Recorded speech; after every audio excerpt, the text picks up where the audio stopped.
الحمد لله رب العالمين وأصلي وأسلم على نبينا محمد وعلى آله وصحبه أجمعين أما بعد. Suite aux récurrentes polémiques provoquées par un groupe d'influenceurs de la prédication, et malgré les nombreuses mises en garde contre le mal que ces gens représentent pour la jeunesse musulmane, par le mauvais exemple qu'ils leur donnent, par la vulgarisation de la science et par cette porte extrêmement dangereuse qu'ils ont ouverte, celle qui donne tribune à tout ignorant qui voudrait parler sur la religion d'Allah et de son messager, alayhi salatu wassalam, j'ai décidé à mon tour de prendre la parole afin d'éclaircir certaines ambiguïtés véhiculées par ce groupe d'individus que j'appelle les influenceurs de la prédication, en espérant que cela soit profitable pour la jeunesse musulmane, Inch'Allah ta'ala. Alors tout d'abord, sachez que j'entends par les influenceurs de la prédication plusieurs types d'individus. Premièrement, toute personne qui s'avancerait sur les réseaux sociaux pour parler de la religion sans science. Le domaine de la prédication demande des prérequis et le plus important de ceux-ci est la science et nous allons en parler. Le deuxième groupe d'individus, toute personne qui ferait la prédication, la da'wa, avec les mêmes codes que les influenceurs du mondain. De telle sorte que si vous regardez deux vidéos sans le son, l'une d'un des influenceurs de la da'wa et l'autre d'un des influenceurs du mondain, vous ne saurez distinguer lequel des deux est le prédicateur. Effectivement, ils respectent exactement les mêmes codes que les influenceurs du mondain. Sachez que lorsque vous parlez de la religion d'Allah et celle de son messager, sallallahu alayhi wa sallam, vous êtes l'ambassadeur de l'islam. Vous êtes la vitrine de cette religion. Et cette religion a légiféré toutes choses, jusqu'au comportement du musulman, jusqu'à sa façon de parler et de s'habiller. Comment alors ressembler aux gens du mondain qui ne sont intéressés que par les richesses de ce bas monde? Le prédicateur doit éduquer les gens, il doit leur enseigner leur religion et fait partie de leur religion le comportement. Troisième type de personne que j'entends par les influenceurs de la prédication, toute personne qui utilise le domaine de la da'wa pour s'enrichir. Lorsque Ibn Taymiyyah fut questionné sur une personne qui part au Hajj avec l'intention de commercer également, il dit « L'important est que tu commerces dans le but de concrétiser le Hajj et non le contraire, c'est-à-dire que tu ne partes pas au Hajj dans le but de fructifier ton commerce. » Et il en est de même sur les réseaux sociaux. Vous allez trouver des personnes qui ont pour unique but d'abord d'avoir le maximum d'abonnés possible pour ensuite utiliser la confiance de leurs abonnés afin de propulser leur commerce ou encore de propulser le commerce d'autres personnes moyennant finance. Je peux donner l'exemple d'un de ces prédicateurs de la da'wa qui a demandé 500 € par nouveau client que sa publicité rapporterait à tel commerçant qui lui avait demandé de lui faire de la publicité sur ses réseaux. Ou encore, ils utilisent leur image afin de se faire connaître un maximum et ensuite propulser leur commerce en utilisant la confiance de leurs abonnés à la méthode des influenceurs. Donc voici de qui nous parlons, les influenceurs de la prédication. Alors sachez que les influenceurs de la prédication, suite aux nombreuses mises en garde et à la sensibilisation de la jeunesse musulmane quant à leurs dangers, beaucoup d'entre eux ont cherché à discréditer les étudiants en sciences ou leur sensibilisation par des ambiguïtés. Parmi les ambiguïtés qu'ils véhiculent, le fait que la da'wa n'appartienne à personne. Comme Ali ibn Abi Talib radiyallahu anhu disait « Parole de vérité par laquelle on recherche le faux ». Effectivement, la da'wa n'appartient à personne. Et jamais un prêcheur parmi les étudiants en sciences n'a prétendu cela. Seulement, le fait qu'elle n'appartienne à personne ne veut pas dire qu'elle appartienne à tout le monde, de telle sorte que tout le monde peut s'avancer et faire la da'wa comme il l'entend. Effectivement, elle n'appartient à personne, mais elle a des codes, elle a des règles, et à nous de s'y soumettre, et pas le contraire. La da'wa n'est pas un jeu, elle n'est pas un commerce, elle n'est pas une société que vous gérez comme vous l'entendez. Elle demande également des prérequis. Des prérequis comme la science et l'aptitude sans lesquelles la personne doit s'abstenir de prêcher. Pensez-vous qu'une personne peut devenir architecte en France du jour au lendemain sans avoir étudié, ou encore médecin? Et pourtant, il s'agit de choses mondaines. Que dire alors quand nous parlons de choses où vous appelez les gens à la religion d'Allah et de son messager, religion par laquelle le musulman rentrera au paradis ou en enfer? N'y a-t-il pas de prérequis dans ce domaine? N'y a-t-il pas d'aptitude à prendre en compte avant que la personne s'avance? Toute personne douée de raison sait que ceci n'est pas correct. Comment une personne peut appeler à l'islam alors qu'elle ignore ce qu'est la réalité de l'islam? Comment appeler à une chose lorsqu'on l'ignore? Et c'est pour cela que, certes, la darwa n'appartient à personne, et jamais personne n'a voulu se l'approprier. Toute personne qui est apte, qui a étudié, eh bien nous la mettrons en avant. Toute personne qui est fiable, nous renverrons vers elle. Seulement, nous ne pouvons renvoyer vers des personnes qui n'ont pas l'aptitude nécessaire pour prêcher. La deuxième ambiguïté, la différence entre la darwa et l'enseignement, et les savants autorisent la darwa sans science. Alors ici, il y a deux notions importantes. La notion de darwa et la notion d'enseignement. Alors il n'y a aucun doute qu'appeler un mécréant à l'islam dans notre entourage ou transmettre des informations que l'on maîtrise à des proches est louable et recherché. De même qu'il n'y a aucun doute que prendre une place d'enseignant et de faire des cours demande d'avoir étudié. Et ceci est la différence qui existe entre ces deux notions, la notion de prêche et d'enseignement. Très bien. Mais où se trouve la limite entre les deux? À quel moment vous allez transgresser cette limite vers la limite de l'enseignement? Beaucoup de ces influenceurs de la prédication prétendent ne jamais transgresser cette limite. Ils disent non, je me contente d'enseigner ce que je sais. Pourtant, lorsque nous regardons de plus près ce qu'ils disent, vous voyez beaucoup de contradictions. Par exemple, l'un d'entre eux prétend se contenter de faire la da'wa sur ce qu'il connaît. Mais le voici dernièrement mettre en garde contre des étudiants en sciences.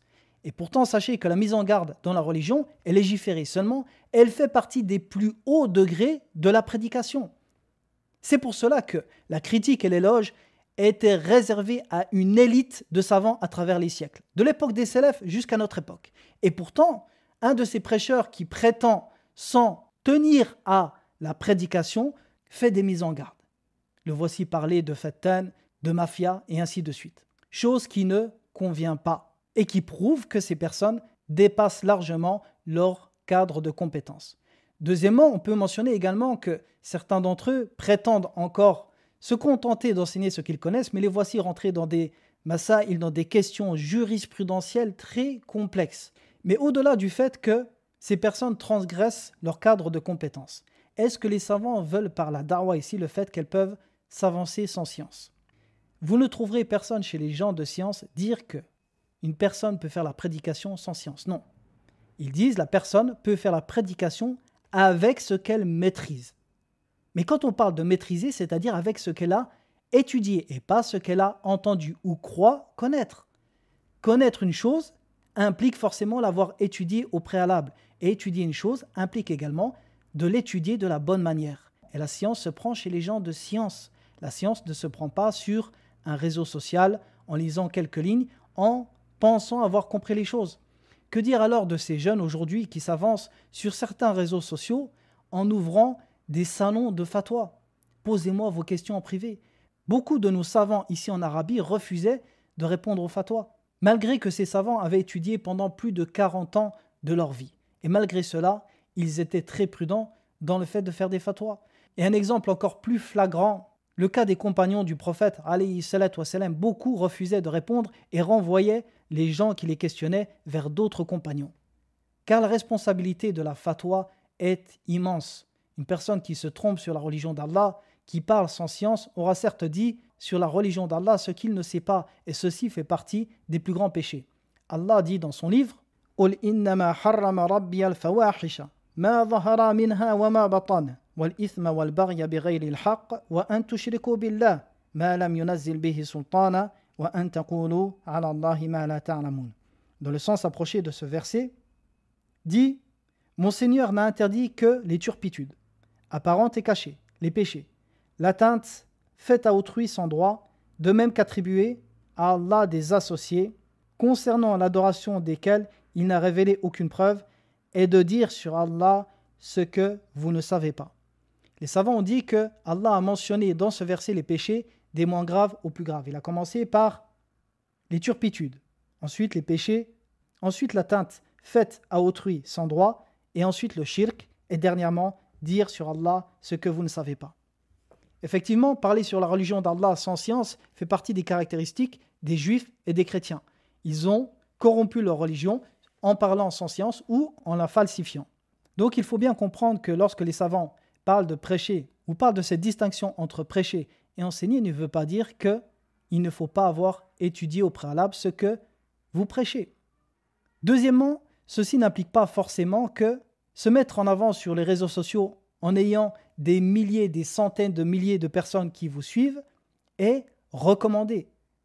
Nous voyons l'un d'entre eux mentionner la parole de Cheikh Suleiman qui faisait la distinction entre la darwa, la prêche et l'enseignement. Pourtant, il a omis de mentionner que dans la même assise, Cheikh Suleiman lui-même fut questionné sur le fait de se filmer sur les réseaux sociaux et de se mettre en avant.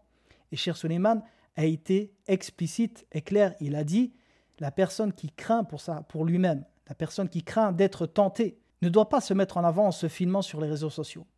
Par contre, la personne qui sait qu'elle ne sera pas tentée, qui est forte dans sa foi, alors il n'y a pas de mal. Même si Cheikh Suleiman également mentionne que le fait de se filmer fait partie des mutashabihat, des choses équivoques dans l'interdit ou le côté licite. Il est important de mentionner tout cela afin de ne pas induire les gens en erreur en disant « faites la prédication, les savants l'autorisent ». Non, les savants l'autorisent avec des conditions. Ou d'autres encore prétendent que Cheikh Abdessalam al-Suhaimi prétend qu'il est permis de faire la prédication sans science. Pourtant, nous nous sommes assis en sa compagnie hier pendant un long moment et le Cheikh a bien insisté sur le fait que la prédication demande des prérequis comme la science. De même que le Cheikh a enregistré à cette occasion un audio où il mentionne l'importance de la science avant de se lancer dans la darwa. Et j'attire ici votre attention sur un point important. S'avancer sur les réseaux sociaux en ayant des milliers de suiveurs représente un grand danger pour la personne, dans le fait de s'exposer alors que celle-ci est encore plus faible qu'une personne qui a étudié et qui a travaillé sa foi par la science et également qui a essayé de réformer sa personne par celle-ci. Deuxièmement, comme je le disais précédemment, la limite qu'il y a entre l'enseignement et la prédication est extrêmement fine. Et vous verrez que dans beaucoup de cas, ces prêcheurs de la darwa la transgressent. Troisièmement, sachez que tous les salafs, sans exception, mettaient en garde contre la célébrité. Sufyan al-Thawri disait « Prends garde à la célébrité, je n'ai connu personne sans qu'il ne mette en garde contre la célébrité. » Également, toute personne qui s'avance sur les réseaux sociaux sait qu'elle sera questionnée. Et malheureusement, combien sont ceux qui répondent à ces questions et qui ne ferment pas la porte de celle-ci. Donc au-delà du fait qu'ils s'avancent sur les réseaux sociaux et qui, malheureusement, transgressent souvent le cadre de la prédication vers celui de l'enseignement, également ils répondent aux questions en privé en faisant des fatwas. Et dernier point important, dans les méfaits qu'il y a que ces prédicateurs, influenceurs s'avancent sur les réseaux sociaux, le fait qu'ils donnent une mauvaise image aux salafis.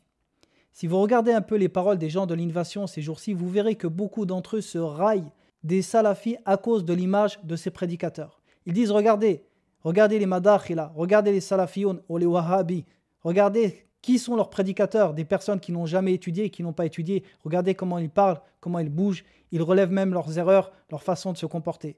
Et ceci est un mal et nuit à la darwa salafiyya. Car la première arme que le prédicateur doit posséder est la science. Et c'est par la science que le comportement du prédicateur va changer. Comment se comporterait-il convenablement en conformité avec les mœurs islamiques alors qu'il ignore lui-même leur nature? Cheikh Ibn Baz dit « Quant à la darwa sans science, eh bien elle nuit et ne profite point. » Ibn al-Uthaymin rahimahullah dit « Il est connu qu'il n'est pas possible de prêcher sans science. Et comment appellerait-il à une chose qu'il ignore? Et quiconque appelle à Allah sans science a certes dit sur Allah ce qu'il ignore. » Cheikh Fawzan Hafidhahullah dit « Appeler à Allah sans science fait partie des œuvres pré-islamiques, car Allah a ordonné que l'on fasse la prédication avec clairvoyance et sagesse. » Cheikh Al-Albani rahimahullah ta'ala dit « Il faut que nos frères comprennent que notre darwa diffère totalement de toutes les formes de darwa des autres groupes. Notre darwa est scientifique, c'est une darwa de réforme. » Fin de citation. Troisième ambiguïté véhiculée par ces influenceurs. Réfuter les innovateurs avant de réfuter les frères qui s'apparentent à la salafia. Alors il est curieux de voir ces jours-ci tout ce groupe d'influenceurs véhiculer sur leurs réseaux sociaux qu'il faut être miséricordieux envers les salafis, qu'il ne faut pas être dur envers eux. Comme si nous faisions preuve de dureté envers eux. Combien sont ceux que nous avons conseillés pendant de longues années en privé, par des conseils jusqu'à ce qu'ils viennent nous menacer par leur nombre d'abonnés ou dire de nous que nous sommes des fettanes. Comme ils retournent les choses et comme ils se font passer pour des victimes, et c'est une ruse bien vile, et bientôt les menteurs seront démasqués. Alors sachez tout d'abord que dans la réfutation, il existe des règles. Parmi ces règles, le fait que préserver le capital prévaut sur le fait d'engendrer des bénéfices. C'est-à-dire que nous cherchons avant tout à préserver le rang de la salafiyya et que la salafiyya soit préservée de ceux qui s'y apparentent faussement ou la corrompent de l'intérieur par leur ignorance et leurs mœurs, comme le cas de ces influenceurs. De plus, en aucun cas cela veut dire que nous ne réfutons pas les innovateurs. J'ai moi-même par le passé parlé des Ash'arites à de nombreuses reprises et dans mes cours sur les piliers de la foi, j'ai réfuté Al-Ash'arira et d'autres groupes. Et sachez que l'ordre de priorité dans la réfutation ne se fait pas forcément en fonction de la gravité d'une innovation, mais elle se fait en fonction du danger de sa propagation. C'est-à-dire que lorsqu'il y a un réel danger et que celui-ci est imminent et touche la communauté, même s'il ne s'agit pas forcément de la plus grande des innovations, eh bien, il faut absolument réfuter cela. Et aucun doute que le phénomène des influenceurs de nos jours, les influenceurs de la prêche, est extrêmement propagé et dangereux. Il est important que ces influenceurs corrigent leurs mœurs et étudient leur religion, de même qu'il est important que la jeunesse musulmane ne se leurre pas par cela. L'ignorance est le pire des maux, et le pire des péchés, comme je l'ai dit, est de parler sur la religion d'Allah sans science. Donc, l'importance de réfuter cela. Et le fait de dire « réfuter les innovateurs avant nous » n'est qu'une façon de détourner le regard de leurs erreurs. Quatrième ambiguïté, vous êtes jaloux et vous voulez prendre la place. Alors cette parole est celle du faible qui n'a point d'argument. Plutôt que de réfuter avec science, il cherche à discréditer la personne par son intention mauvaise et ceci est une ruse perfide. J'ai moi-même en personne dit à l'un de ces influenceurs, dans une assise privée, je lui ai dit « Si demain tu es le moufti de France, je renverrai vers toi, mais à condition que tu aies les compétences requises. » Les compagnons du prophète alayhi salatu wassalam préféraient que les autres compagnons répondent à leur place. Ils renvoyaient vers d'autres compagnons afin de se préserver de répondre et de porter peut-être le poids d'une erreur. Et ceci est le comportement que la science fait naître en celui qui la détient. Parler constamment d'ego et de jalousie dans la darwa comme le fait certains traduit une mauvaise compréhension de celle-ci. S'avancer est dangereux et les péchés et leurs conséquences sur les réseaux sociaux peuvent être désastreuses. Cinquième ambiguïté. Ils disent « Vous voulez seulement imposer votre façon de faire da'wa, mais les jeunes ne veulent pas de ça. Ils veulent des cours de courte durée, des vidéos de 2 minutes. En résumé, il faut un contenu propice au réseau. » Alors comme je le disais précédemment, la da'wa n'appartient à personne et à chacun de s'y conformer. Les moyens de communication modernes sont un excellent moyen de prêcher, seulement ils ne font pas tomber dans leur travers. La da'wa a des codes à respecter, le prêcheur ne peut se permettre de faire tout et n'importe quoi. Jamais vous ne trouverez à travers les siècles des personnes faire du théâtre pour appeler les gens à l'islam ou à la sunna. Ceci est une aberration. De même que le prêcheur est un ambassadeur de l'islam. Il représente cette religion et ses comportements nobles et éminents. Que dire de ces influenceurs qui parlent comme des racailles ou s'habillent en jean moulant ou se montrent dans des piscines comme si l'image qu'ils donnaient de la religion n'avait aucune valeur. Par Allah, c'est aux prêcheurs d'éduquer les gens et non le contraire. C'est aux prêcheurs d'éduquer la jeunesse musulmane sur les bonnes mœurs comportementales et vestimentaires islamiques. Où est la différence entre le comportement de certains prêcheurs influenceurs et celui des influenceurs du mondain? Tout cela dans quel but? Plaire à la jeunesse? Faire un plus grand nombre de vues? Avoir toujours plus d'abonnés? Il ne s'agit pas ici d'âge ni de pays. L'islam appelle au plus noble des comportements à travers les époques, comme le prophète alayhi salatu wassalam a dit. Et force de constater que les mœurs se dépravent avec le temps, voilà pourquoi il ne faut pas tomber dans ce piège, ou sinon quelles seront les limites de la prédication dans 10 ans? Quel sera le comportement de ces prêcheurs dans 15 ans? Il est important que les prêcheurs étudient le bon comportement également, et qu'ils l'enseignent, et également la bonne façon de se vêtir et de parler. Nous n'avons aucun problème dans le fait d'utiliser les moyens de communication modernes pour la prédication, mais à condition, comme je le disais, que cela soit fait correctement. Après, si un des étudiants en sciences refuse de se filmer parce qu'il n'est pas à l'aise avec cela ou parce qu'il voit que ceci est illicite, comme le voient beaucoup de nos savants, aucun blâme ne lui sera fait. Il ne faut pas imposer cela aux étudiants. Celui qui ne veut pas se filmer, libre à lui. La prédication existe depuis plus de 1000 ans et en aucun cas c'est une condition de se filmer pour qu'elle perdure. 6e ambiguïté, ils disent « La France n'est pas l'Arabie et chaque pays doit faire la da'wa comme il convient au peuple ». Alors prétendre que la jeunesse de France diffère beaucoup de celle des autres pays par son attachement aux réseaux sociaux est une erreur. La jeunesse saoudienne, comme toutes les jeunesses du monde entier, sont touchées autant que la jeunesse française par le fléau des réseaux sociaux. Et pourtant, nous ne voyons personne chez nos savants faire le pitre ou faire des pièces de théâtre sur Instagram. Le discours de ces influenceurs est très dangereux. Il y a dans celui-ci une ressemblance au discours de ceux qui disent que la religion ne convient pas pour toutes les époques. Pourquoi ? Car les comportements en islam sont légiférés, et les attitudes également. Et c'est l'islam qui les façonne. Et prétendre qu'il faut s'adapter ou changer de comportement revient à dire que les comportements islamiques ne sont pas bons pour toutes les époques. Lorsque nous parlons de l'islam, lorsque nous appelons à cette religion, il faut comprendre qu'on est sa vitrine. Et c'est pour cela que nous ne pouvons pas nous comporter ou nous habiller n'importe comment. Demain, si vous aviez une société et que vous embaucheriez des représentants, jamais vous n'accepteriez qu'ils ne se comportent ou ne s'habillent pas décemment. Et pourtant, nous devons l'agréer pour la religion d'Allah. Jamais vous accepteriez qu'un de vos employés s'habille n'importe comment au travail ou parle aux clients d'une mauvaise manière. Et pourtant, nous le faisons sur la religion d'Allah. Même si le discours doit être adapté au public, il n'y a aucun doute, cela ne veut pas dire que nous devons travestir la prédication. 7e ambiguïté. Si ces prédicateurs, influenceurs ne s'avancent pas, eh bien il n'y aura personne sur la scène francophone, la scène de la prédication, car vous ne faites rien, c'est-à-dire vous, les étudiants. Alors ceci est un mensonge tellement répété par certains qu'ils ont eux-mêmes fini par y croire. La Da'wa Salafia existe depuis très longtemps en France et personne ne les a attendus. Combien de frères ont fait de nombreux cours sur tous les sujets depuis déjà plus de 15 ans? Pour n'en citer qu'un, je dirais que Abdelrahman Kolo, qui est encore très actif aujourd'hui, fait des cours depuis des années. De même, il y a notre frère Bouziane, Zaid, Abdullah Al-Albani, Abdus Samad Nour, Yanis Abou Imran et d'autres. La liste n'est pas exhaustive, mais il y a beaucoup de prêcheurs et beaucoup de contenu scientifique sur Internet très profitable. Pourquoi ne pas les mettre en avant? Pourquoi ne pas mettre ces frères en avant si vraiment ces prédicateurs, influenceurs recherchent la réforme de la communauté?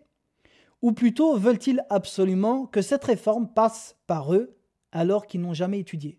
Je m'adresse à mes frères influenceurs et prédicateurs sur les réseaux sociaux. Sachez que chacun d'entre vous peut être profitable, avec des connaissances différentes à apporter dans le domaine de la prédication. Tout le monde n'est pas obligé de parler. Pourquoi ne pas soutenir les étudiants en sciences, soit par des retranscriptions de cours, ou par la gestion de leurs réseaux sociaux, ou par la création de contenu, les traductions? Le domaine de la Da'wa est large, et il n'est pas restreint au fait de se filmer et de parler.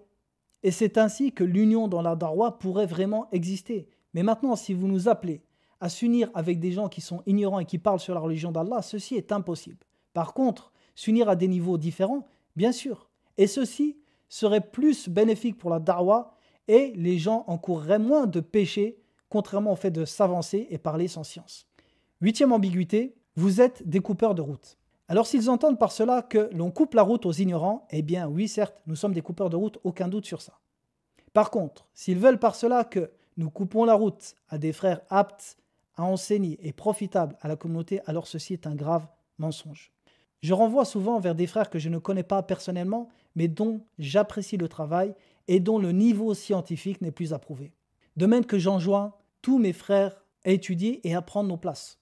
Tous les prêcheurs influenceurs avec qui j'ai pu échanger peuvent témoigner que je les ai incités à maintes reprises à étudier avant de parler. Quand bien même certains mentiraient aujourd'hui en prétendant que nous leur disons d'arrêter leurs études. Et ceci est un grave mensonge. Et beaucoup peuvent en témoigner. Et certains de ces prédicateurs le savent et peuvent témoigner que je les ai incités à partir en Égypte et que je leur ai même proposé de l'aide afin de partir étudier. Et par Allah, tout prêcheur, influenceur qui viendrait me contacter en privé pour lui demander de l'aide pour étudier, je ferai mon maximum pour lui faciliter la route des études. 9e et dernière ambiguïté, parmi les ambiguïtés véhiculées par des prêcheurs influenceurs, ils disent « vous êtes des mises en gardistes ». Alors ça, c'est une insulte et une moquerie qui ne sont que les armes de l'ignorant. De plus, leur mensonge est facilement réfutable. Il suffit à l'auditeur de regarder le nombre de cours que j'ai à mon actif en comparaison au nombre de mises en garde. Discréditer une personne par des sobriquets ou par des insultes est vraiment une ruse perfide et traduit un manque d'arguments. Donc voici quelques ambiguïtés véhiculées par ces personnes. Et il est important que celles-ci, de même que la jeunesse musulmane, prennent conscience que le domaine de la prédication n'est pas simple. La prédication demande des sacrifices. Ce n'est pas une voie qui emmène vers la richesse et c'est pour cela que très peu de personnes empruntaient cette voie dans les siècles précédents. Et comme l'imam Malik disait, personne n'obtiendra de cette science ce qu'il veut jusqu'à ce que la pauvreté le gagne. Effectivement, le domaine de la prédication demande des sacrifices, de même que le prédicateur ne peut pas faire n'importe quelle profession, comme l'a mentionné l'imam An-Nawawi et Cheikh Al-Uthaymin dans son commentaire de la parure de l'étudiant en sciences. Il dit « Il convient que l'étudiant en sciences délaisse certaines professions viles. Quand bien même elles ne seraient pas interdites en soi, il convient qu'il les délaisse pour l'image qu'il a et qu'il donne de l'islam. Le prédicateur également doit faire preuve de retenue. Il doit s'abstenir de certaines choses et en aucun cas il doit utiliser la prédication pour s'enrichir. De même que la jeunesse doit prendre conscience que la science se prend chez les gens de science. Certes, regarder une vidéo de 3 minutes où une personne fait la comédie est plus facile qu'écouter un cours de 20 minutes ou 30 minutes, mais certes la réforme doit passer par cela. La science ne peut s'apprendre correctement sur les réseaux sociaux de cette manière. Elle doit s'apprendre par des cours, par du contenu scientifique. Je demande à Allah Ta'ala que ceci soit profitable et qu'il ouvre les yeux à ces prédicateurs influenceurs et qu'il les ramène vers une voie juste et correcte afin qu'ils étudient leur science et qu'ils soient profitables et qu'ils soient une cause de réforme pour la communauté. Wa sallallahu ala nabiyyina Muhammadin wa ala alihi wa sahbihi wa sallam.